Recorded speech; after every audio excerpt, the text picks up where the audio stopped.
Je vais d'abord présenter nos trois intervenants de cette fédération d'associations qui s'appelle Patrimoine au pluriel Aérotourisme. On a Daniel Pearson qui est président des Amis du Vieux Boussag, qui est un bourg médiéval. Qui, dans un sens où au moins il était pour moi le contact avec Patrimoine Aérotourisme, et pour les journalistes ici présents, on peut dire que les trois sont représentants si vous avez des questions ultérieures.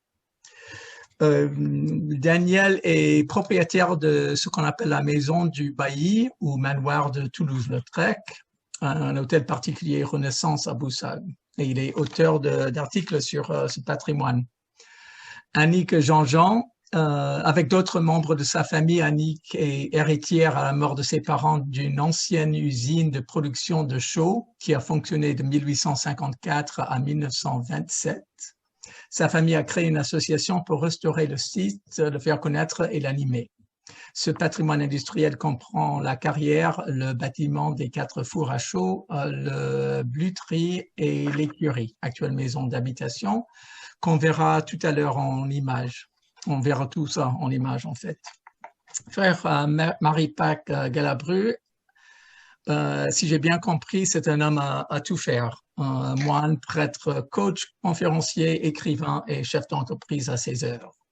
Il représente les Compagnons du Sens et Notre-Dame de Nise, avec son prieuré, sa chapelle et son clocher roman. Et frère Marie-Pac est également un nouveau membre associé à la JP. Donc, cette association, la fédération a été créée, Daniel, c'était quand, 2019 ou 2020? 2020, en juillet 2020. Nous n'avons pas encore fêté notre premier anniversaire, non? D'accord. C'est une fédération d'associations regroupant plusieurs types de patrimoine, civil, religieux, industriel, comme on vient juste d'entendre. Bon, ça va au-delà de nos trois intervenants, parce que Daniel, il y a actuellement combien de membres d'associations qui sont liés? D'associations cotisantes, il y en a 12 et qui vont de l'extrême nord du département, c'est-à-dire les Hauts-Pays d'Orbe, Seille et Avesnes, jusqu'à Roquebrun, donc l'ouverture de la vallée de l'Orbe sur la plaine du Languedoc et Colombières, donc ça fait 25 km de long sur 4 ou 5 de large. On a aussi une association sur l'Odève. Et on verra une carte, pas très détaillée, oui, mais on verra une carte tout à l'heure. Donc, ce sont des patrimoines qui représentent plusieurs époques sur un territoire, vous avez entendu, sur l'ouest du département de l'Hérault et au nord de Béziers. Et c'est Daniel qui m'a écrit ça, c'est que ce territoire draine seulement 3% du tourisme du département. Sa population est la seule à diminuer et le peu d'hébergement existant est dédié au thermalisme. Donc, avant de parler de la fédération, nous allons faire connaissance de nos interlocuteurs et des patrimoines que représente individuellement chacun, parce que chacun, comme vous avez compris, représente une association qui fait partie de la fédération.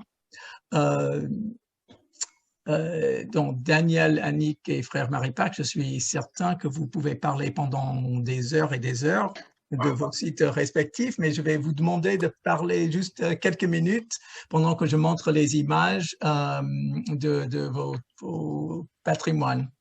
Donc, je vais mettre à l'écran, on a créé un petit PowerPoint là.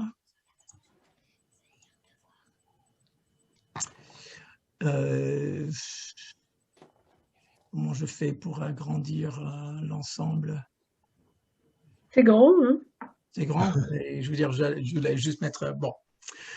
Donc, bon, Daniel, comme on va parler d'abord de Bassouk, je vous laisse la parole pendant quelques minutes. D'abord, pour nous situer, si j'ai bien compris, c'est plutôt... Bon, le cercle est assez large, mais Mais il décrirait très bien, je dirais, notre ambition de représentation du patrimoine. Mais Parce qu'effectivement, vous trois, si j'ai bien compris, vous êtes plus par là. nous sommes un peu plus à côté de Bédarieux, hein, entre Ah, Bédarieux, d'accord, sur Bédarieux et sur Lunas. Voilà. d'accord. Donc nous sommes en plein cœur de ce territoire. Donc, Voilà. personnellement, je connais, à part Montpellier, je connais pas l'Hérault. Donc, je découvre là. Je ne sais pas si pour vous autres journalistes, si vous connaissez un peu le coin, mais on va le découvrir. Donc, Daniel, dans quelques minutes, je vais montrer les images que vous m'avez envoyées et bon, si vous pouvez. Voilà. Voici. Donc, je représente Boussag, qui est le village où je suis presque né, qui est un village qui s'est développé sur 9 siècles, depuis le début du XIIe, qui a connu son heure de gloire au milieu du XIVe, jusqu'à compter 1300-1500 personnes. Et aujourd'hui, nous ne sommes plus que 80. Mais nous comptons 2 châteaux, 2 églises, un manoir Renaissance que j'ai l'honneur de posséder, d'entretenir, des fortifications, nous avons 25 ruelles médiévales, etc., etc. Je redéveloppe l'intérêt historique et touristique de ce village qui a dominé toute la Haute-Vallée que nous entendons vous présenter. Et parce que nous avons non seulement les pierres, mais nous avons l'histoire qui va avec. Donc ça, c'est assez fabuleux. Et je suis en train de travailler avec un historien. Ici, vous avez, par exemple, le Castellas, c'est-à-dire le château d'origine, la tour quadrangulaire maîtresse du château d'origine, d'où est parti le développement du village jusqu'en contrebas. Parce que Boussag a eu des atouts phénoménaux pour pouvoir se développer. Et dans cette richesse et dans ces atouts-là, la puissance et l'ingéniosité de ces seigneurs qui se sont très vite affiliés au vicomte de Béziers. Ils étaient le principal représentant des vicomtes de Béziers pour tout l'ouest tout le nord, toute la partie nord au nord de Béziers. Voilà. Je représente ce village. J'y effectue des visites commentées très, très fréquemment. Et c'est plusieurs centaines de personnes chaque année qui font l'effort de payer une petite visite, et ils en sont en général tout à fait ravis. Cette visite sur un petit village de 80 habitants dure plus de 2 heures quand je suis rapide. Voilà. Ceci étant, vous voici quelques vues de la maison du bailli, manoir de Toulouse-Lautrec, parce que ce bâtiment lui a appartenu. En fait, c'est un manoir qui compte 5 périodes de construction différentes, qui a été sauvé de la destruction, de la ruine, voici une 50aine d'années, et qui est souvent représenté comme le fleuron de Boussag. Voilà. Il y a d'autres vues du village. Vous avez une ancienne église qui est la chapelle de la Trinité, qui est la seconde par l'âge, qui est du début du XIVe. Vous avez une porte romane, et d'après certains historiens, inhabituellement élevée, parce qu'elle fait 9 mètres de haut, cette porte, et sans explication. Puis vous avez sur la droite une tour dont vous voyez 2 meurtrières sur les 3 qu'elle compte, pour 2 étages au total, d'où le nom qui lui a été attribué, la prison. Et puis vous avez une petite ruelle, une venelle, voûtée.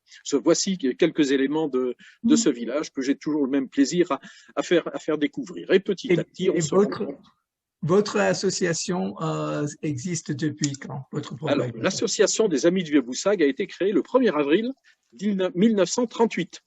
Vous voyez, mais elle a connu beaucoup plus de périodes de sommeil que d'activité, et depuis 5 ans, elle repart. Elle a une double casquette d'animation sociale pour les gens du village, et de promotion, de développement et de sauvegarde du vieux Boussag.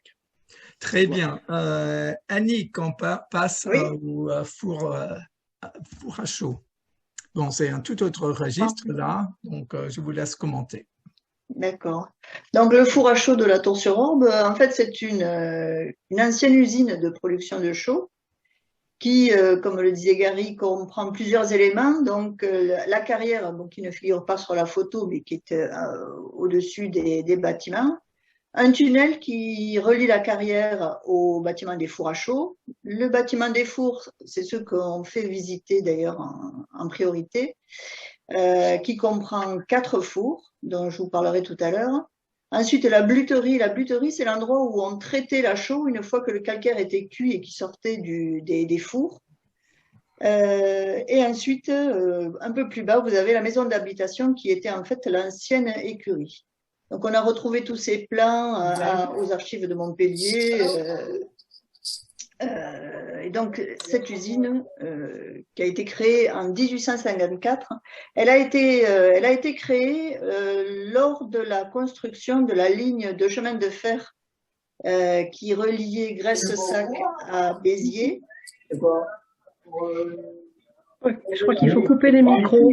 Ah oui, Sophie, tu peux couper pendant que… Vous n'avez peut-être pas bien entendu ce que j'ai raconté. Si, on l'a entendu, mais quelqu'un était en train de parler, mais on va couper les micros des autres. Juste les intervenants, on va les laisser live. Donc, oui. Donc, je disais qu'elle a été construite en 1854 lors de la construction de la ligne de chemin de fer de Graisse-Sac à Béziers. La construction de cette ligne avait été demandée par Napoléon III pour acheminer le charbon de la petite ville de Graisse-Sac, parce que ce charbon, en fait, correspondait aux besoins des navires à vapeur de la Marine nationale. Et donc Napoléon III, qui voulait arrêter d'être tributaire du charbon anglais et écossais, avait fait en fait faire cette ligne pour acheminer ce fameux charbon. Et cette ligne, en fait, a été le déclencheur de tout le développement économique de la région des Hauts-Cantons. Alors, la chaux de la Tour a permis, en fait, de construire tous les ouvrages d'art sur la section Bédarieux-Graisse-Sac. Là, vous avez une vue du bâtiment des fours à chaux, donc l'entrée principale. Et il y a 4 fours, dont 2 de conception ancienne et 2 de conception dite moderne, qui sont distribués autour d'une halle voûtée en berceau plein cintre. Et ensuite, sur les sur les côtés latéraux, il y a des caves et des réduits voûtés qui ont intéressé aussi la DRAC. Alors, ce bâtiment, en fait, cette usine, c'est la seule qui reste debout dans la région Languedoc-Roussillon. Et c'est pour cette raison que quand on a demandé une protection au titre des monuments historiques, la DRAC a accepté parce que l'état des bâtiments était bon. L'ensemble de l'usine était encore existant. Et donc, cette protection, on l'a obtenue en 2010. Alors, la famille propriétaire, comme on vous l'a expliqué, ce sont ma sœur et mon neveu, hein, puisqu'on a hérité de cette propriété à la mort de nos parents. Nous avons commencé des travaux de restauration en 2012 et nous en avons encore fait en 2019-2020. Là, vous avez une vue de la bluterie. C'est l'entrée en fait de la bluterie et qui est juste en face des fours à chaux. Et comment ça se fait que vos parents étaient propriétaires de ces lieux? Alors, ils ont acheté la propriété en 1951, mais simplement pour la maison d'habitation. Tous les autres bâtiments, en fait, leur servaient de dépendance, mais l'usine ne fonctionnait plus depuis longtemps, hein, depuis 1927. Voilà. Donc là, vous avez une vue sur la partie haute des fours, c'est ce qu'on appelle les gueulards. Donc, c'est la partie supérieure des cheminées des fours. Voilà, donc des quatre fours. En 2010, alors on a commencé cette restauration et en parallèle, en 2010, nous avons créé une association, les Amis du four à chaux de la Tour-sur-Orbe, qui, elle, en fait, est chargée des visites et des animations tout au long de l'année. Donc, nous avons 90 adhérents en moyenne par an. Et jusqu'à maintenant, on n'avait pas fait beaucoup de publicité en fait autour de ce patrimoine tant que les travaux de restauration n'avaient pas été faits et tous les travaux de mise en sécurité. Donc, on a à peu près dans les 200 visiteurs par an, mais là, on espère en fait commencer à investir un peu toute ce programme de visite et d'animation, notamment en particulier avec l'aide de la Fédération de patrimoine et aérotourisme, puisque notre objectif, c'est aussi, à travers ce patrimoine, de faire profiter la région et d'avoir un développement économique à partir de ce patrimoine. Voilà. D'accord, on reviendra sur la fédération bientôt. Donc en troisième, on va changer de registre et on va parler du patrimoine religieux avec le frère Maripac. Je vous laisse parler. Bonjour, bonjour à tous et à toutes. Donc, frère Maripac, un enfant du pays. J'ai passé 30 années dans un monastère, donc je suis encore moine. Je ne sais pas si tout le monde entend, si vous Non. pouvez monter un peu le son. Comment il faut que je monte le son? Oui, à mon avis. Vous surtout parler plus fort. Ou parler plus fort. Je vais tâcher de parler plus fort.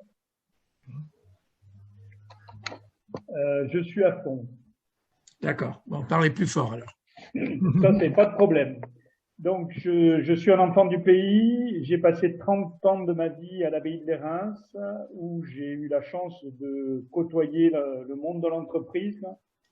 Et j'ai découvert que j'avais un talent d'entrepreneur et de communicant que j'ai décidé de mettre à profit dans les Compagnons du Sens, qui ont pour objet la mise en valeur de la personne humaine, sa dignité et le vivre ensemble. Il se trouve que nous sommes 200 membres à peu près et que nous avons décidé, dans un coup de cœur, puisque je cherchais aussi un ermitage pour vivre ma vie religieuse, de remettre en route Notre-Dame-de-Nise avec les Compagnons du Sens, et on a créé les Compagnons de Nise. Et nous avons ce bâtiment qui a une histoire assez singulière, puisque la datation première est autour de 8e, 10e siècle, où on a des constructions en opus picatum, qui signifie une datation entre le 8e et 11e siècle. Notamment dans les caves, qui sont les plus anciennes. Là, vous avez une statue de la Vierge qui est dans le grand pré au sud-ouest du bâtiment. Vous avez vu le clocher qui est 12e siècle, sachant qu'au 12e siècle, c'est là que le pape a donné son placet, son autorisation au moine de Joncel d'investir Notre-Dame-de-Nise, qui était une paroisse avec, disons, 40 feux. 40 feux devaient représenter 400 personnes à peu près, alors que maintenant, sur le même territoire, il doit y avoir 50 personnes. Ce bâtiment est inscrit depuis 2001 au monument historique, avec cette singularité qui est la fontaine des yeux, dite miraculeuse pour soulager les maux aux yeux, où les gens viennent se laver les yeux et déposer leurs mouchoirs, selon la tradition de la dévotion populaire, sur ces porte-manteaux, sur ces étendoirs, je ne sais pas comment les appeler. Ils déposent leurs mouchoirs avec lesquels ils se sont lavés les yeux en signe de « je laisse le mal sur place ».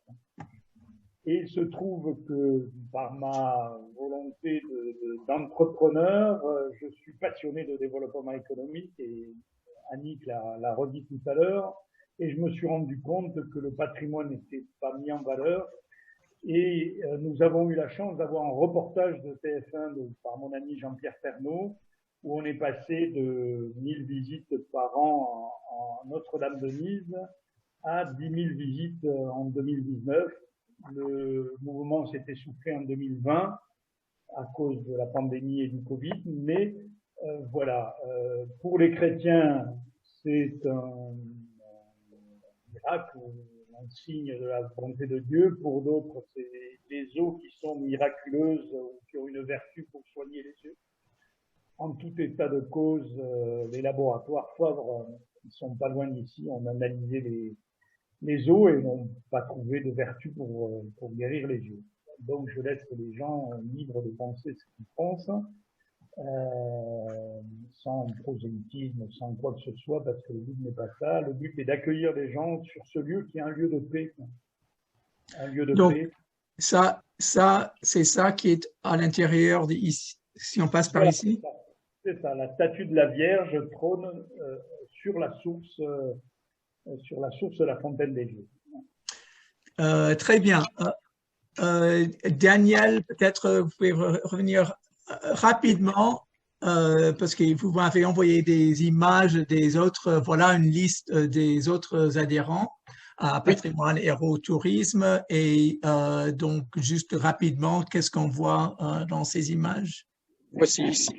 Ici, le château de Néran, qui est un château propriété avec un propriétaire privé pratiquement abandonné, mais la maison Sévenol de Saint-Gervais-sur-Marne essaye de conduire quelques visites, mais elle est en train d'y renoncer parce que la mise en sécurité n'est pas suffisante. Néanmoins, c'est un des 15 châteaux médiévaux qu'il y a dans la Haute-Vallée de l'Orbe. Le château de Diot, qui lui est beaucoup plus connu, et qui a une base médiévale voire antérieure et qui est surtout 17e, qui fut le château du cardinal de Fleury et qui a été relevé depuis 25 ans par son propriétaire, monsieur Bertrand Fleutiot.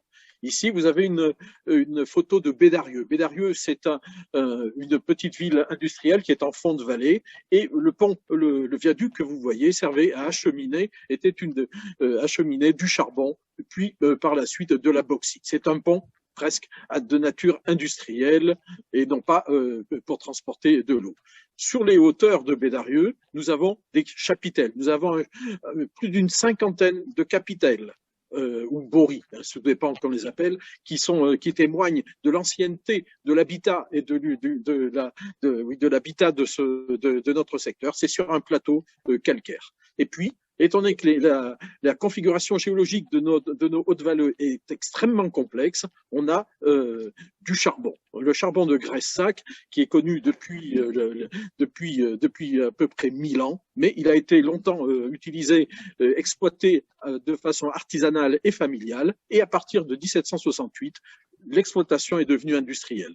Et on le connaît maintenant sous le nom de bassin de Graissac. Il a compté jusqu'à 2500 mineurs de fond et 2000 chevaux dans les galeries. Et ça a relancé l'activité économique de Haut-Canton tout au long du fin 18e et le 19e siècle. Il y a un patrimoine religieux important dans nos Hautes-Vallées. Ce sont des vallées que je qualifierais de inspirantes. Nous avons ici l'abbaye de Joncel avec ce qu'il en reste, la tour et le cloître. Nous avons une abbaye à Villemagne, une abbaye qui a été fondée au 8e siècle et qui, c'est avec l'hôtel des Monnaies à côté de l'abbaye, Villemagne-l'Argentière, parce que nous avions des gisements d'argent tout à côté. Et Villemagne s'est développée par ses marchés et grâce aussi à l'argent. Un peu plus bas, dans la vallée de l'Orbe, la tour carrée de Colombière sur Orbe. Là, il s'agissait de tour de défense. Donc, elle a été restaurée par Lindsay Grasing, notamment, qui fait partie des membres fondateurs de notre fédération. Et voilà. Un peu plus proche, nous avons un petit éperon rocheux qui domine une partie de la vallée de l'Orbe, Saint-Michel de Mourquérolles, qui a un château, plus exactement un fortin, et puis une chapelle 11e siècle, et on vient d'y trouver une trace wisigothe, donc qui fait remonter d'un peu plus de 100 ans encore son édification. Un peu plus haut dans la vallée de l'Orbe, Saint-André d'Oriosec, une chapelle perdue, toute proche du lac d'Avesnes, et qui elle aussi est de cette époque-là. Le développement religieux et castral du Xe et XIe siècle est absolument phénoménal dans notre région. Beaucoup plus proche de nous et presque aussi ancienne, nous avons Lamalou-les-Bains, qui est une station thermale qui a été créée dans les années 1870, donc dans le Deuxième Empire, à partir de 16 sources d'eau gazeuse, et il y a toujours 3 exploités, et c'est un poumon économique de notre vallée, avec les thermes d'Avesnes un peu plus haut, et qui donnent des soins dermatologiques. À côté de la Malou-les Bains, il y a la chapelle, l'église de Saint-Pierre-de-Rède, qui était une église qui a pratiquement précédé le Boussac en termes d'importance religieuse, mais qui est toujours là. Oui. Et nous avons au large, beaucoup plus bas, qui a la qualité d'être un des plus beaux villages de France, avec son beffroi et ses ruelles médiévales. Roquebrun, plus bas, donc le verrou de la basse vallée de l'Orbe, le verrou qui débouche sur la plaine du Languedoc, et vous avez sur Roquebrun, qui a un climat tout à fait exceptionnel, vous avez au bord de l'Orbe des moulins qui étaient actifs et qui sont des moulins 13e, 14e. D'excellents vins. Et aussi. Merci, Daniel, c'était très rapide, parfait. Donc, un dernier aperçu du plan, là, du secteur dont on parle, par ici, et puis je vais arrêter ça pour revenir sur nos visages. Donc, voilà les morceaux. Et donc, c'est une question pour nos 3 intervenants. Donc, pourquoi donc se réunir? Donc, dans quel but et pourquoi il fallait faire une fédération? Et je rajoute à cette question l'idée que ça fait très... pourquoi il n'y a pas de structure touristique qui s'occupe de ça? Le développement, les édits, les communautés de communes, les communes ont cherché à faire du tourisme vraiment actuel et ont tout misé sur le tourisme nature. Donc il y a énormément de choses qui ont été créées sur des circuits. Il y a les lacs qui le permettent, donc il y a du cyclotourisme. Et maintenant il y a de l'alpinisme pas loin, et avec de nombreux chemins de randonnée viennent d'être créés. Tout a été basé sur le nature. Le patrimoine, lui, est finalement, comme il est essentiellement privé, ce sont des associations et pilotées par ces privés qui s'en sont chargés à titre individuel. Et l'écoute de nos édiles a été assez faible, et leur soutien très épisodique, très ponctuel. Nous avons des idées, nous nous sommes rencontrés, nous avons considéré que nous devions faire connaître ce patrimoine. Quand vous savez que personne, enfin j'exagère bien entendu, que les gens de Montpellier ne connaissent pas nos territoires, les gens de Béziers à peine. Il faut que nous fassions connaître ces territoires. Les fameux 3% du tourisme départemental peuvent être assez facilement augmentés à 5-6%. Pourquoi si peu, vous me direz? Bien parce que 80-90% du tourisme départemental est réservé au littoral. Mais parmi ces touristes qui viennent chercher de la plage, le soleil et le sable, il y en a une partie qui sont intéressés par nous. Donc il faut qu'on leur fasse connaître ces patrimoines. Ces patrimoines ne sont pas en déshérence. Ils ont été entretenus, ils existent. Donc, il faut on doit faire beaucoup de communication, et nous autres privés, nous savons nous adresser à eux, et les offices du tourisme un petit peu nous renvoient des gens en nous disant à nous, débrouillez-vous avec ce patrimoine. Ils veulent bien servir de courroie un peu de transmission, mais guère plus. Donc, nous avons décidé, nous, de nous faire connaître et d'attirer des gens dans notre vallée. C'est tout le développement économique et toute la vie de nos vallées que nous pouvons améliorer un petit peu. Donc, je pose la question à Annick. Donc, concrètement, qu'est-ce que cette association, cette fédération peut faire donc pour changer cela, attirer? Est-ce que c'est vraiment dans le but d'attirer du monde dans le secteur? Ou est-ce que c'est économique pour vos propres associations, pour vos propres restaurations qui en fait partie? Ouais, c'est un peu des deux en fait. Le fait d'amener du monde dans la région fera connaître nos patrimoine et inversement, en fait, faire venir des gens voir notre patrimoine, ça permet aussi de développer l'économie de la région, qui en a bien besoin d'ailleurs. Hein.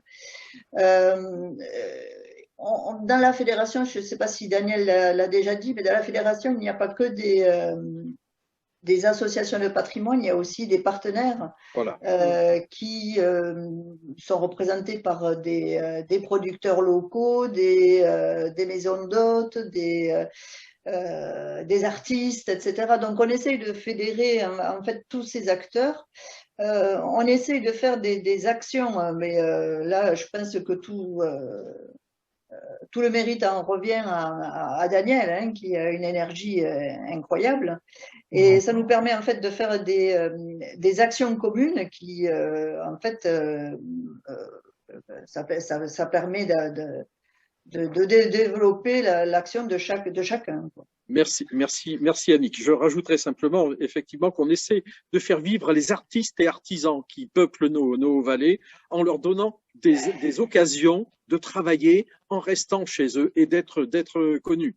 Nous voulions organiser les Journées européennes des métiers d'art, nous, dans notre vallée, avec trois pôles de 5 ou 6 artistes, donc 18 artistes, tous professionnels, patentés et qui jouent le jeu parce que depuis quelques années, ils me suivent assez facilement. Et nos 3 manifestations étaient 3 des 4 seuls agréés par l'INMA, c'est-à-dire l'Institut national des métiers d'art. Donc, nous voulons profiter des synergies. Quand quelqu'un se promène quelque part, il est intéressé par un point. Ça peut être un métier d'art, un potier, un sculpteur, un peintre, que sais-je. Il peut être aussi intéressé par goûter des vins. Et Dieu sait si la qualité des vins qui sont produits dans nos Hautes-Vallées est en train de s'améliorer. Petit à petit, parce qu'il y a, et ce sont les vins d'avenir du Languedoc, une partie de l'avenir des vins du Languedoc passe par chez nous, parce que les conditions climatiques s'y prêtent de mieux en mieux. Nous voulons montrer une vie homogène, même si elle est composée de tout le monde, pour bien montrer qu'on a, nous avons une grande vitalité.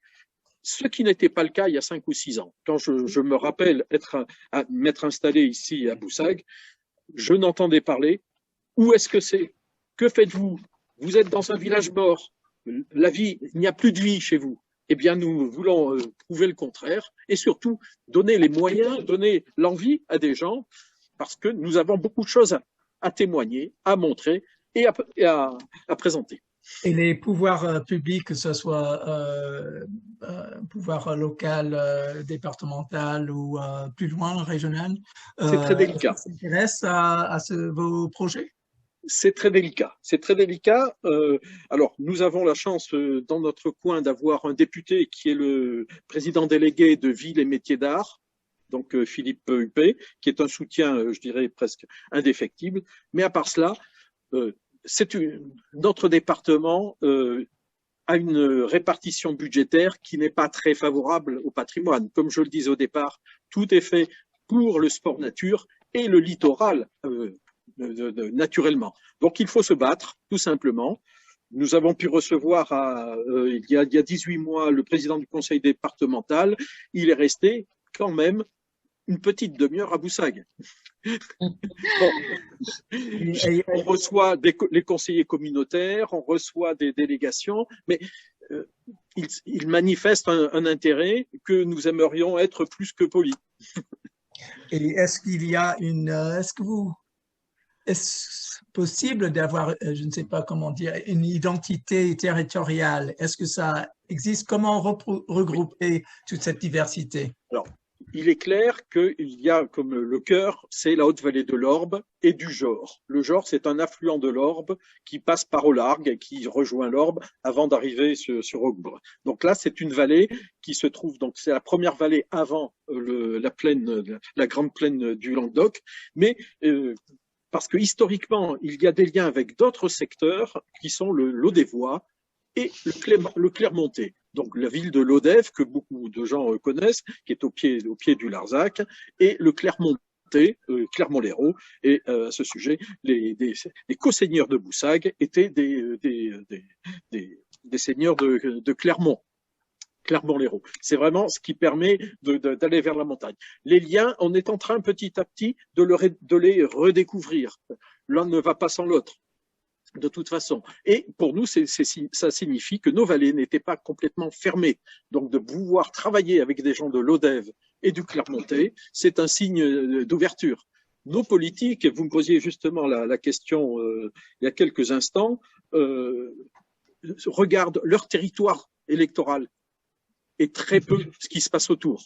Donc nous voulons dépasser ces clivages et faire comprendre qu'un homme politique, qu'il n'est pas tout seul. Alors le message commence à passer un petit peu parce que nos hautes vallées n'ont aucun grand site d'Occitanie. L'Occitanie a 43 grands sites d'Occitanie, et il y a un gros trou au milieu de la carte, c'est notre secteur. Des responsables du tourisme nous ont conseillé de nous rapprocher des grands sites de France voisins, c'est-à-dire Salagou-Mourez, Navacelles et le troisième, et puis Minerve qui est en devenir, pour essayer de travailler. Pardon?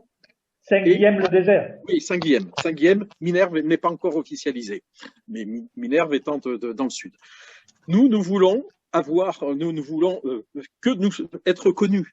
Parce que même si ces grands sites, et ils méritent d'exister, ils ne sont pas seuls, ils ne sont pas isolés. Nous voulons créer un espèce de maillage et je dirais un centre de passage d'un territoire à un autre, tout en indiquant, en montrant que nos territoires ont beaucoup et bien vécu.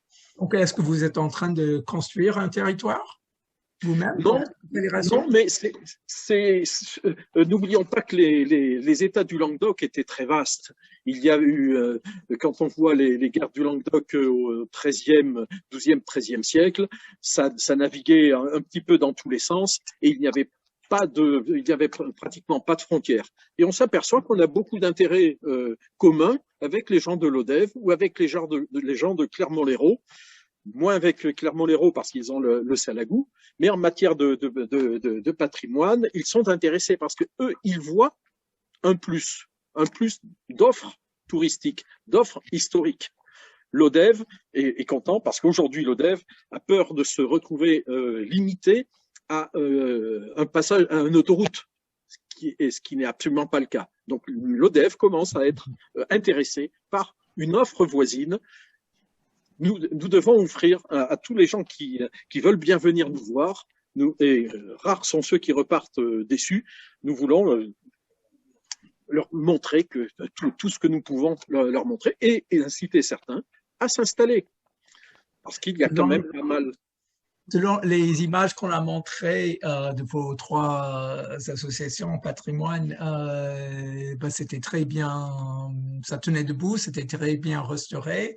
Est-ce qu'il y a des patrimoines parmi vous ou les autres membres qui sont menacés? Alors moi, je suis en train de lancer une opération de rénovation de l'église paroissiale de Boussagues, qui fut pendant 4 ou 5 siècles la plus grande église de notre territoire. Cette église qui avait été effondrée puis qui a été reconstruite n'a pas eu d'entretien depuis pratiquement 160 ans. On a une réflexion à mener, une rénovation à mener, par exemple, parce que on a fait venir des musiciens, des choristes, et qui ont été stupéfaits de la qualité acoustique de cette église. Donc, ça nous encourage à lancer ce chantier. Beaucoup de chantiers sont en cours. Notre-Dame-de-Nice, par exemple, n'est-ce pas, cher Marie-Pac?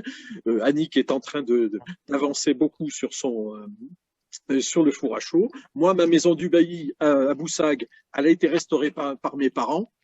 Bon, alors qu'elle était sur le plan d'être ruine. Le château de Diau est déjà remonté. Villemagne, l'Argentière est en train d'être sauvé. Il y a beaucoup d'actions, presque, je dirais, ponctuelles et individuelles. Donc, on veut donner un lien et une cohérence à tout cela. est-ce qu'il existe-t-il, parce que c'est toujours intéressant pour les journalistes, existe-t-il une actualité, je ne sais pas, un anniversaire ou quelque chose qui marquerait l'année ou l'année prochaine parmi vous, parmi les adhérents? Frère, tu vas fêter la fin de la première tranche de la restauration de Nice? Pour l'inauguration de la première tranche qui était prévue fin mai, mais en raison du Covid, on va remettre ça en septembre.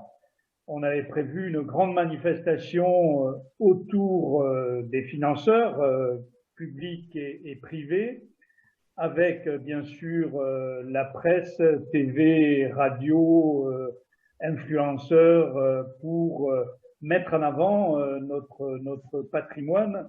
Et j'ai vu passer une question tout à l'heure, est-ce qu'on cherche une renommée ou des retombées locales de visiteurs? On souhaite évidemment dépasser les frontières des frontières du Languedoc et de l'Occitanie pour toucher d'abord en premier lieu la France. Et puis, en ce qui concerne, je souhaiterais que Patrimoine et Tourisme fassent de même, toucher l'international. Voilà l'ambition. Oui, Annick. Oui, la même chose que frère Maripac, nous avions l'intention de faire l'inauguration des travaux du four à chaud au mois de mars. Bon, ce sera reporté au mois de septembre, certainement aussi. Alors, idem, hein, on essaiera d'inviter beaucoup de personnes, notamment tous nos financeurs, que ce soit les institutionnels comme la DRAC, le département, la région, les mécènes. On avait présenté aussi le projet de restauration au MEDEF de Béziers et on a eu 2. Donc voilà, bon, ça c'est une des actions qui est prévue pour le four à chaud. Il y avait une question, oui. Comment vous faites pour travailler ensemble? Voilà, oui. Alors, donc, Daniel a évoqué les journées européennes des métiers d'art, bon, qui n'ont pas pu avoir lieu, enfin, qui ne pourront pas avoir lieu ce week-end. On a d'autres actions qui sont faites en commun tout au long de l'année. Par exemple, le four à chaud. Comme je vous ai dit, l'histoire du four à chaud est liée à l'histoire de la mine et l'histoire du chemin de fer. Donc, tout au long de l'année, on a aussi des visites qui sont couplées entre le musée des lampes de mine du Bousquet d'Orbe et du four à chaud. On va essayer de mettre en œuvre un certain nombre de programmes qui sont complémentaires, en fait, entre les différents patrimoines de la région. Est-ce qu'on trouve des informations chez l'un sur l'autre pour inciter les gens à visiter plusieurs? C'est l'objectif de notre site, c'est de faire partager les agendas déjà, et puis après on voit ce que l'on peut mettre en synergie. Par exemple, avec frère Maripac, les compagnons du Sens et Notre-Dame de Nice proposent des visites guidées, une promotion de restauration, et puis pour la digestion, une visite de Boussagues. On essaie de penser, parce qu'on les a pas encore mises sur pied, des randonnées patrimoniales.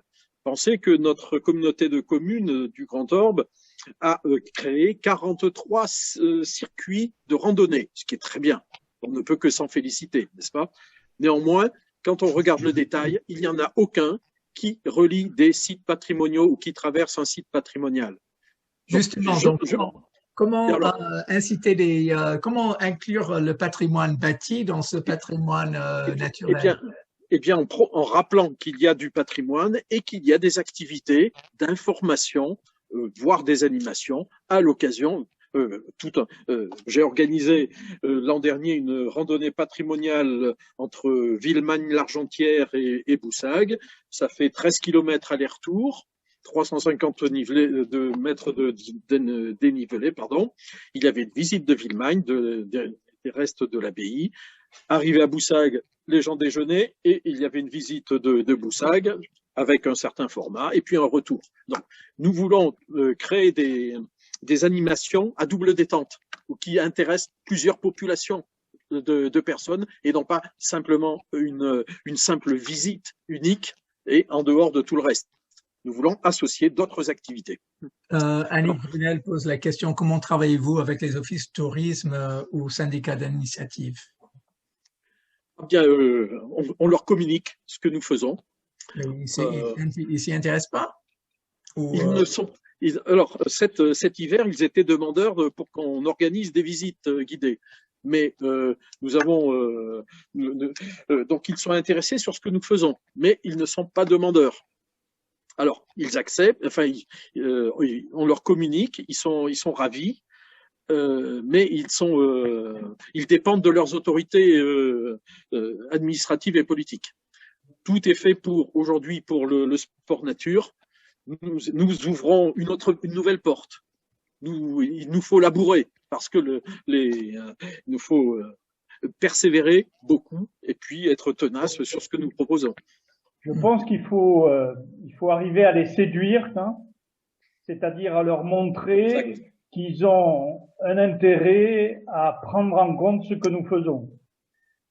Nous sommes adhérents de l'Office du tourisme de Montpellier, hein, et en étant adhérent, il y a des liens qui se créent et je vais envoyer le dossier de presse de Nice à l'Office du tourisme.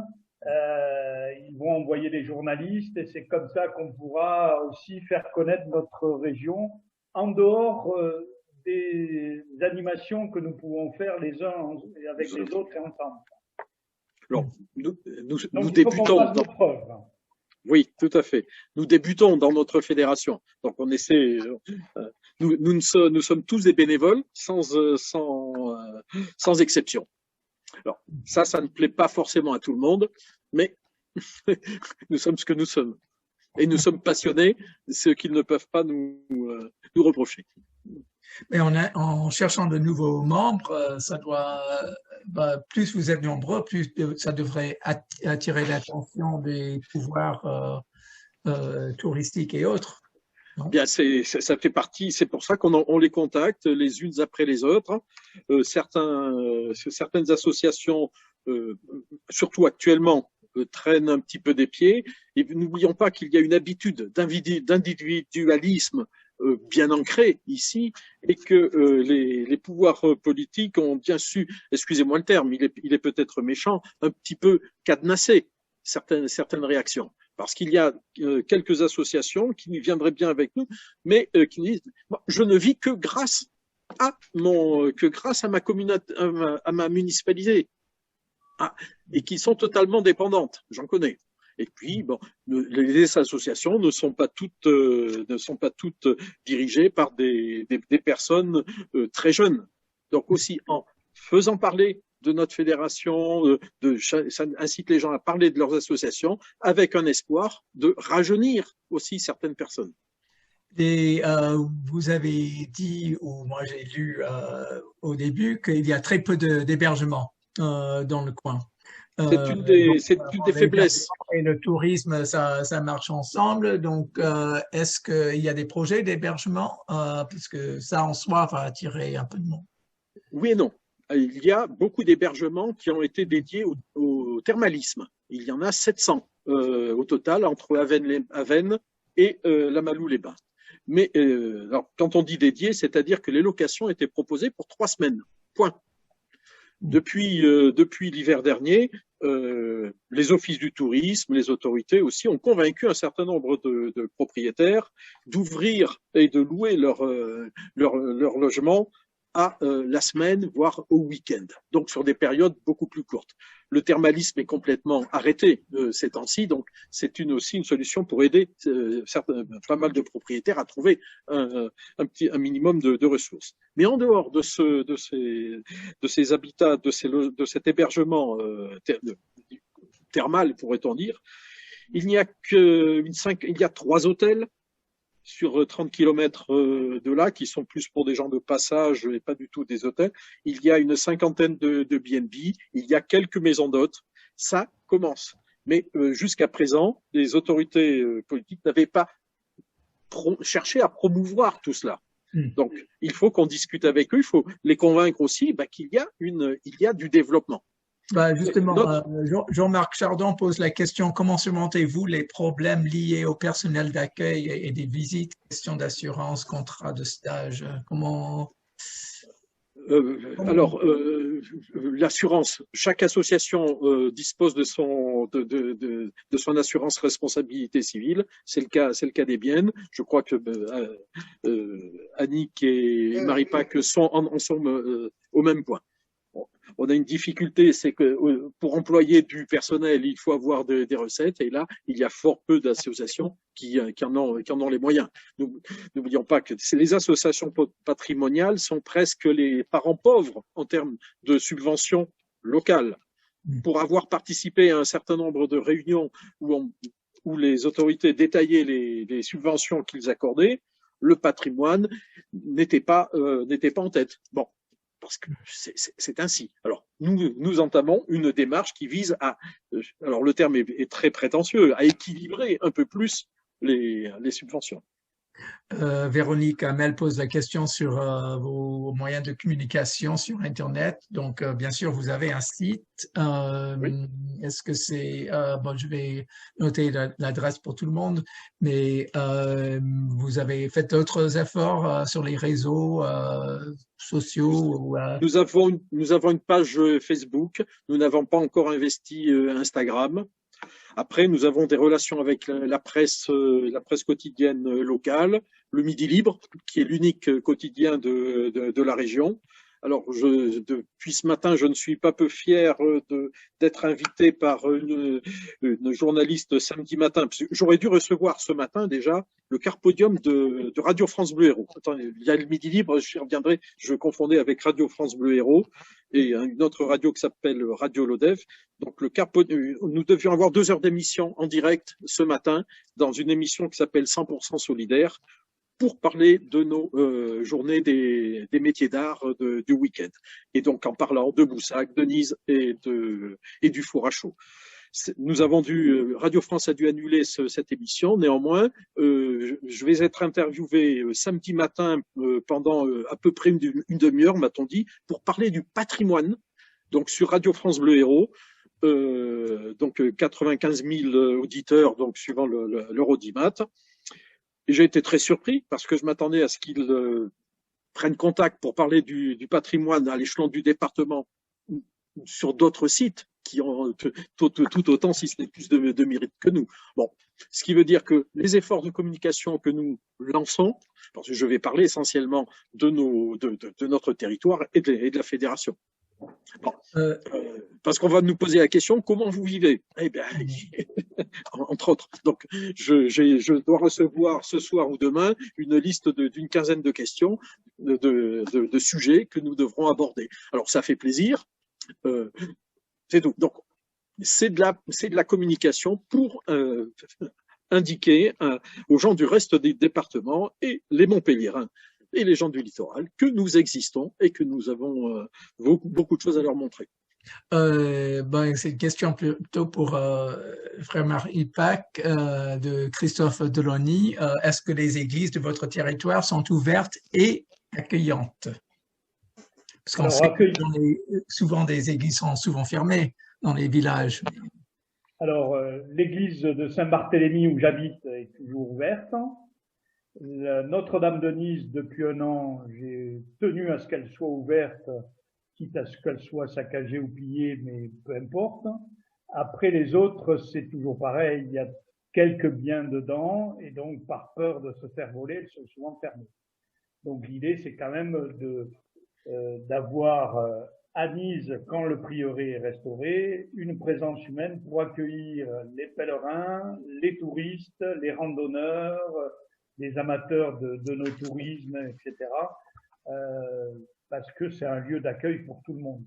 Donc, oui, justement, comment faire pour s'assurer de cet accueil, que ça soit ouvert et sécurisé? Moi, pour ma part, Notre-Dame de Nice, je suis en train d'accompagner ma maman qui est handicapée. Je suis en train de faire, pour répondre à une question écrite, de finir un gîte pour de 2 à 15 personnes dans mon village. Une fois que ma maman sera partie dans l'autre monde, je m'installerai à Nice pour accueillir les gens. Donc parce que il n'y a pas de vrai accueil du tourisme s'il n'y a pas un visage, s'il n'y a pas une parole, s'il n'y a pas voilà. Donc il est important pour moi d'accueillir physiquement les gens. À Boussac, j'ai installé un petit panneau indiquant donnant mes coordonnées pour pouvoir faire visiter l'église, pour pouvoir l'ouvrir sans aucune difficulté. Saint-Pierre-de-Rède à la Malou-les-Bains, c'est l'office du tourisme qui donne les clés aux gens qui veulent la visiter. Mais sinon, la plupart des églises sont malheureusement fermées. Je reviens sur un petit point, je m'en excuse, au sujet de la communication. J'écris un certain nombre d'articles, j'en suis à 14 ou 15, bon, je ne suis pas un écrivain, j'étais un financier auparavant, sur le patrimoine de les différents patrimoines de notre territoire. C'est sur un petit support qui s'appelle l'Ecomag. L'Ecomag est un journal gratuit de belle qualité et qui est tiré à 25 000 exemplaires et distribué sur nos vallées et sur le Clermontais. Mais c'est l'émanation d'un journal mensuel de petites annonces. Mais bon, les gens apprécient ce genre de communication. Voilà. Frère Maripac, vous avez parlé à un certain moment ou dit quelque chose sur l'international. Comment, parce que déjà sur un territoire méconnu, d'attirer les locaux, c'est peut-être même difficile, ou le département. Comment aller au-delà, voire du département ou de la région, avant même de parler international? Le patrimoine de Nice, et je souhaite associer patrimoine et tourisme dans ma communication, ce que j'ai fait dans le dossier de presse qui est disponible maintenant. Le tourisme spirituel représente 34% du tourisme mondial. Et donc, la région se prive pas 34%, parce qu'il y a des gens qui viennent visiter nos lieux spirituels au sens large, hein, protestants, bouddhistes, moines orthodoxes, l'arche de Lanza del Vasto, mais on ne sait pas le mettre en valeur par la communication. Donc, nous, on a un atout exceptionnel à Nice, la Fontaine des Yeux. Jean-Pierre Pernon nous a fait un reportage, on est passé de 1500 personnes à 10 000 dans l'année. Et donc, on a de quoi faire un petit Lourdes, si j'ose dire. Et donc, l'idée, c'est de faire une communication nationale, tout azimut avec les journalistes, et donc on est heureux de travailler avec vous. Et puis, de traduire en espagnol et en anglais notre dossier de presse pour faire connaître Notre-Dame de Nice et le patrimoine qui est tout autour et qui est tout aussi riche à la presse nationale et internationale via la dévotion populaire. Sophie Laurent pose la question par rapport au chemin de Compostelle. Vous êtes, il y a un chemin qui passe quelque part? On est sur le chemin qui vient comment on appelle ça, d'Arles, Arles, Mazamet et Saint-Jacques-de-Compostelle. Donc tout ça, on a à remettre en route. On y pense, mais voilà, malgré mes 2 salariés, puisque j'ai 2 salariés, on peut pas tout faire et tout de suite. Donc on y va petit à petit, mais Saint-Jacques fait partie du développement du tourisme spirituel et du développement économique des Hauts-Cantons. Le chemin de Saint-Jacques traverse notre territoire absolument sur l'UNAS et rejoint Serre-Gervais, mais ce sont les chemins actuels. Mais n'oublions pas que dans l'histoire, les chemins pouvaient avoir quelques chemins de traverse. Nous avons ici à Boussac un petit témoignage de passage de pèlerins, mais qui est tout à fait mineur. Je rebondis sur la Fontaine des Yeux de Frère Maripac en signalant que étant propriétaire de la maison du bailli, j'ai son fantôme. Ah ouais. Le fantôme de Toulouse-Lautrec. Qu'est-ce qu'il fait? Eh bien, il est apparu à la dernière religieuse qui habitait dans la maison. Il a laissé une trace matérielle cela peut faire sourire, j'en conviens tout à fait. On n'y croit pas. Mais ça intéresse et c'est amusant. C'est le sujet de mon article, donc racontez. Oh, bah, non, là, l'histoire, Toulouse-Lautrec est mort en 1901. Il était propriétaire de cette maison, mais déjà, sa mère et sa tante entretenaient des sœurs qui tenaient une école pour jeunes filles de 1860 à 1910 à peu près. Donc, Toulouse-Lautrec meurt en 1901. Et en 1914, la dernière sœur qui habitait dans cette bâtisse a reçu la visite d'un homme qu'elle a décrit. Elle ne l'avait jamais vu. Elle l'a décrit. Et comme elle a refusé d'accéder à sa soif, de lui servir à boire, il a dégradé fortement la pendule qui se trouvait dans la pièce. La sœur a écrit à sa propriétaire qui s'en était ému et qui a demandé au prêtre de venir vérifier si la sœur avait toute sa tête. Et le curé a confirmé que la sœur Delphine était tout à fait saine des corps et d'esprit, et il a rajouté une petite couche en insistant sur le fait que ce ne pouvait pas être sœur Delphine qui avait détruit l'horloge de la sorte. Voilà. Il n'est jamais revenu, ça s'est passé en 1914, mais nous avons toujours la fameuse pendule dans l'état où elle s'est retrouvée dégradée, puisque lorsque mon grand-père a racheté la maison en 1941, la famille de Toulouse-Lautrec, qui lui a vendu, n'a laissé que 3 objets dans cette bâtisse. Une petite statuette de Saint-Joseph, une chaise cassée, et la fameuse pendule qu'elle n'a pas récupérée. Voilà, donc voici très succinctement, mais sinon je peux durer un quart d'heure sur l'histoire. Mais ça attire des gens, ça amuse, et les gens, comme on raconte cette histoire presque en fin de visite de Boussagues, les gens partent de toute façon avec le sourire. Écoutez, s'il y avait beaucoup de fantômes à droite et à gauche, si tout le monde avait des fantômes, je suis sûr qu'il y aurait beaucoup de touristes. Comme en Écosse. Moi, je voudrais vous dire tout d'abord, bravo pour ce que vous faites. Je trouve que c'est beaucoup de dynamisme et je trouve vraiment dommage de l'attitude de l'Office du tourisme et des élus locaux. Ça, c'est incompréhensible, quoi. de vous laisser vous démener tout seul comme cela. Nous partons de rien. Il nous faut les convaincre. Oui. Et c'est pas facile. Voilà. Donc, une fois que ça progresse quand même, ne soyons pas négatifs. Ça progresse. Mais pas aussi vite que nous souhaiterions. Alors, moi, je voulais vous demander, puisque les gens doivent venir visiter, est-ce que vous savez les infrastructures, c'est-à-dire, est-ce que l'accès est facile vers les différents sites? Et est-ce que vous avez aussi la couverture Internet? La couverture Internet téléphonique, elle n'est pas totale, mais elle n'est pas si mauvaise. La couverture Internet, le département a promis de mettre la fibre dans les moindres villages d'ici fin 2000. Au départ, c'était fin 2020. Maintenant, on est fin 2022. Donc, ça progresse. Après, sur les infrastructures, là, nous avons une faiblesse. Il est difficile à Descartes de venir et de se garer. C'est difficile. Donc, nous avons peu de parking. Donc, nous discutons avec les politiques pour les inciter à améliorer ces infrastructures. Bien sûr. Si vous voulez attirer du monde, c'est un double. Donc, nous discutons. Aussi bien de votre part, enfin, de la part des élus, que de la part de la population, enfin des associations. Frère Maripac, vous étiez en train de dire quelque chose. On vous a coupé à un certain moment, non? J'essaye d'envoyer une réponse là pour dire qu'il y a des hébergements, mais encore notre pays ne sait pas communiquer de manière professionnelle.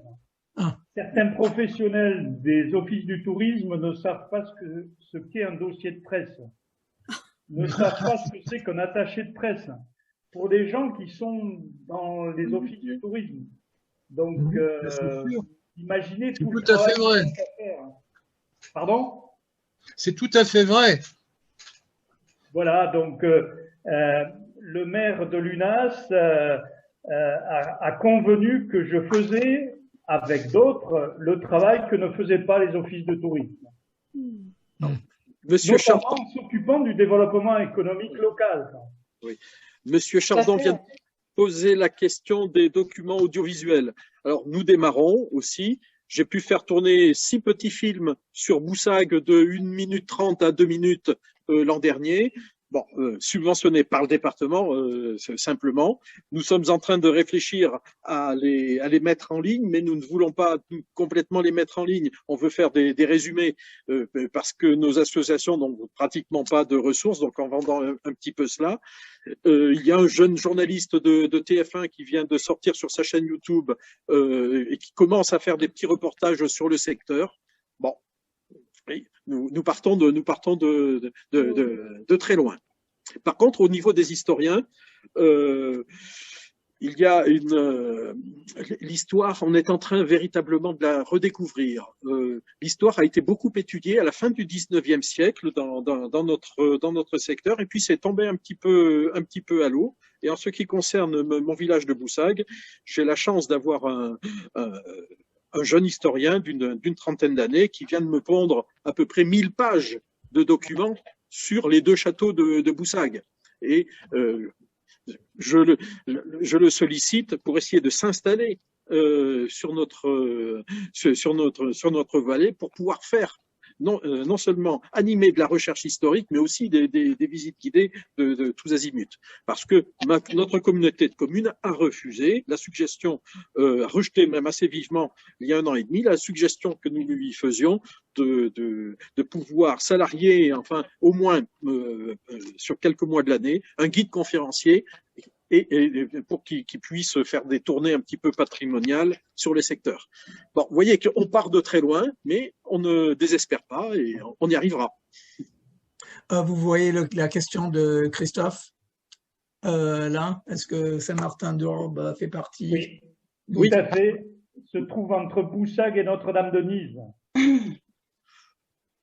Et en fait, oui. Donc, pour l'instant, est-ce qu'il y a un nom à donner à ce territoire? Alors, on pourrait dire Haute-Vallée de l'Orbe, mais c'est pas suffisant puisque nous voulons y adjoindre, bien sûr, la vallée du Jord, qui historiquement fait partie du même secteur géographique. On veut déborder sur l'Audevoie et le Clermontier qui ont eu beaucoup de relations avec notre vallée de l'Orbe. Toute la haute vallée de la Marne, donc on peut repartir vers l'Aveyron et puis le Larzac un petit peu plus au nord. Trouver le nom n'est pas simple. Ben, peut-être c'est ça qu'il faut pour se faire connaître. Oui. On y a déjà réfléchi un petit peu, mais pour nous, chaque fois qu'on trouve un nom, il est un petit peu restrictif. Donc, oui, c'est ça. Parce que l'Hérault, c'est assez. L'Hérault est une entité administrative. Oui, c'est ça. Donc il faut qu'on recherche sur les anciennes cartes d'état-major, etc. Il y a quand même pas mal de noms qui sont un peu anciens et qui sont représentatifs en fait de nos territoires. Et ça, je pense que ce serait une idée pour trouver justement un nom qui accroche. Oui. Tout à l'heure, il y avait une question sur les institutionnels, le département, etc., sur l'arrière-pays. Pour avoir fait pas mal de travaux de restauration, bon, alors, ça ne concerne pas évidemment l'animation, mais pour les travaux de restauration, on a quand même la chance d'être dans une région où les institutionnels aident beaucoup en fait le patrimoine. Hein. Nous avons la DRAC Occitanie la DRAC, et principalement, oui. Qui subventionne quand même pas mal, le département, la région. Donc moi j'ai bénéficié de ces trois entités pour faire des travaux. Je crois qu'en France on est quand même pas mal placé quand je discute avec d'autres propriétaires de monuments historiques. Et en ce qui concerne le département, pour les hauts-cantons, j'ai oublié de signaler quelque chose justement au sujet du four à chaud. Nous, on a été habilité, enfin, l'association des Amis du Four à Chaud a été habilitée par le conseil départemental pour accueillir tous les élèves des collèges, justement, dans le cadre de l'étude du patrimoine de pays.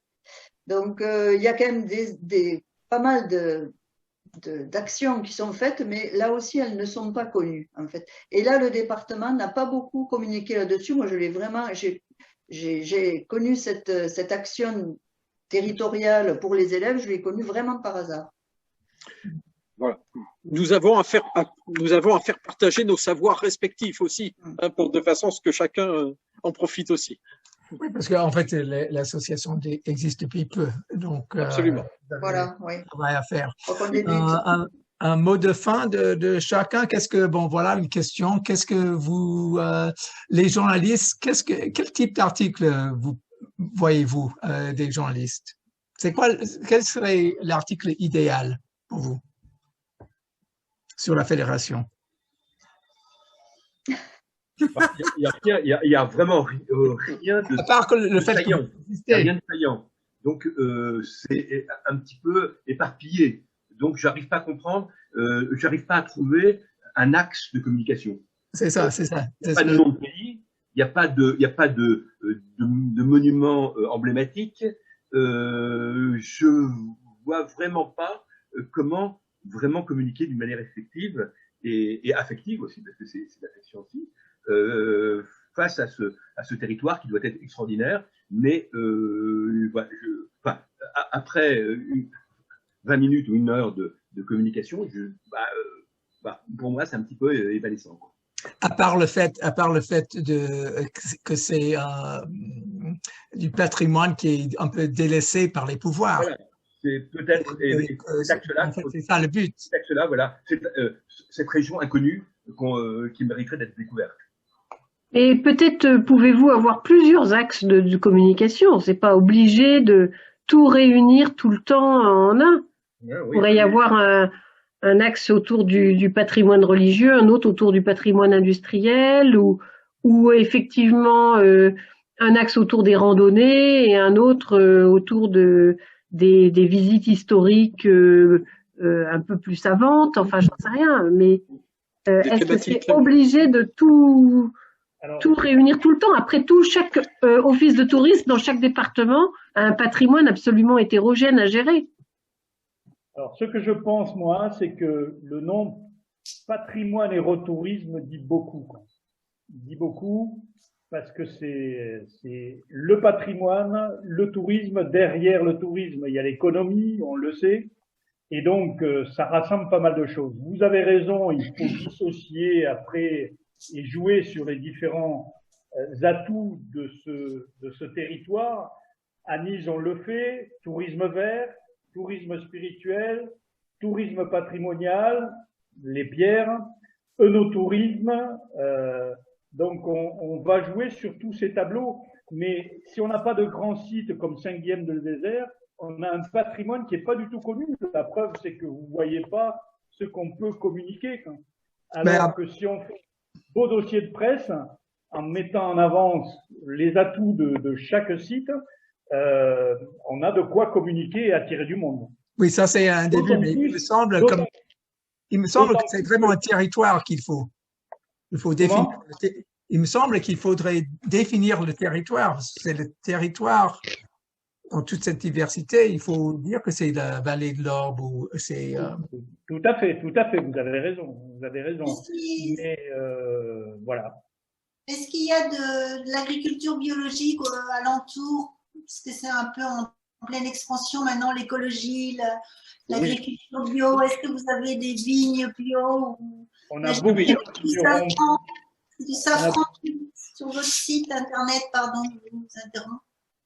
Oui, on a des producteurs bio, on a des producteurs en agriculture raisonnée qui font des fromages, de la viande excellente, etc. Mais tout ça, ils ne savent pas le communiquer, quoi. Voilà. Un vigneron, il est bon à la vigne, il est bon à la cave, mais souvent il n'est pas bon au commerce et à la communication parce qu'on ne peut pas réunir en une même personne 3 compétences, quoi. Et les gens du coin sont bons pour faire des fromages, mais pour communiquer, pas toujours, quoi. Et le fromager et le viticulteur, est-ce qu'ils peuvent se joindre à vous?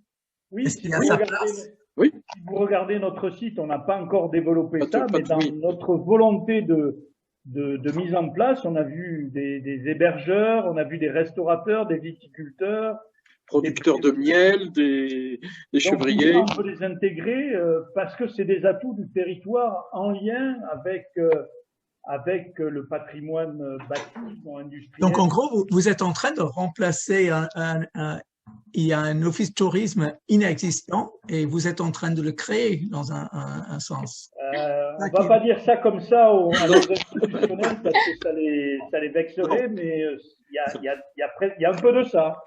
Je voudrais dire mettre en avant une offre plus large. Daniel, je voudrais dire deux choses qui peuvent peut-être vous aider. Je participe aujourd'hui à une journée sur le tourisme avec le comité du tourisme de mon département, qui est la Loire-Atlantique, donc ça n'a rien à voir. Mais ce qui est intéressant, c'est que on a parlé des tendances liées notamment à la sortie de crise ou à l'impact de la pandémie. Et à titre d'exemple, dans ma région, vous avez la Touraine, qui est quand même un territoire extrêmement touristique avec les grands châteaux de la Loire. Au nord de la Touraine, hein, je parle de Tours, oui. Etc. Le sud de la Touraine est un peu comme chez vous, un territoire délaissé. Ils ont fait leur meilleure saison touristique en 2020. Et cet été, j'ai marché, parce que je suis sur les chemins de Saint-Martin de Tours, je suis passé à Charroux, au fin fond du Berry, enfin de l'Allier, et à l'office de tourisme, on m'a dit, on n'a jamais vu une saison pareille, on n'a jamais eu autant de monde. Voilà. Donc il faut, je pourrais vous envoyer des documents, il y a des choses à dire là-dessus, et nos amis journalistes aussi. Moi, je suis membre associé, je ne suis pas journaliste, mais je peux aussi vous donner des documents. Il y a une inversion de la tendance qui fait que le tourisme va se redéployer. Et ça, c'est des arguments que vous pouvez développer auprès de vos élus. Tout à fait. Alors, il se trouve que je connais bien Philippe Huppé, hein, par ailleurs. Il y a vraiment des choses à dire pour leur faire, et avec des preuves. Quand on vous dit que la Touraine du Sud, qui est quand même le pays de Loches, tous ces coins-là, c'est la Touraine, mais c'est paumé, hein, je peux vous dire, c'est des endroits où il ne passait pas très peu de touristes, et ils ont fait leur meilleure saison l'année dernière. J'habite Loches. Les gens se redéploient, le tourisme se redéploie dans les territoires ruraux. Oui, alors je suis tout à fait d'accord avec vous. Néanmoins, on a un organisme dans notre secteur qui s'appelle Pays au Languedoc et Vignoble, qui est chargé de faire de la promotion touristique et aussi sur le vignoble, qui il y a encore quelques jours m'annonçait qu'il supprimait toute programmation patrimoniale pour l'été qui vient. Oui, mais c'est complètement à l'opposé des tendances de ce même organisme. Ce même organisme nous disait en janvier, quand on les a rencontrés avec le frère Marie Pâques, qu'il ne croyait pas à une synergie littorale et arrière-pays. Pour moi, c'est un non-sens.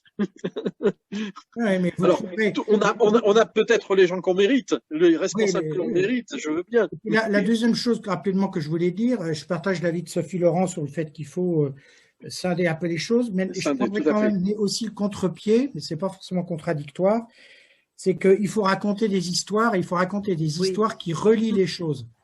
Et je pense que ce qui manque, c'est une histoire à raconter, c'est-à-dire que qu'est-ce qui fait qu'il y a à la fois telle église, tel four à chaud, tel machin, et vous allez vous apercevoir parce qu'il y a eu peut-être des communautés monastiques à une certaine époque, où il y a eu, vous l'avez un peu évoqué avec les contes de Béziers, il faut raconter des histoires qui font le lien entre les lieux patrimoniaux et qui s'expliquent. Je suis complètement d'accord.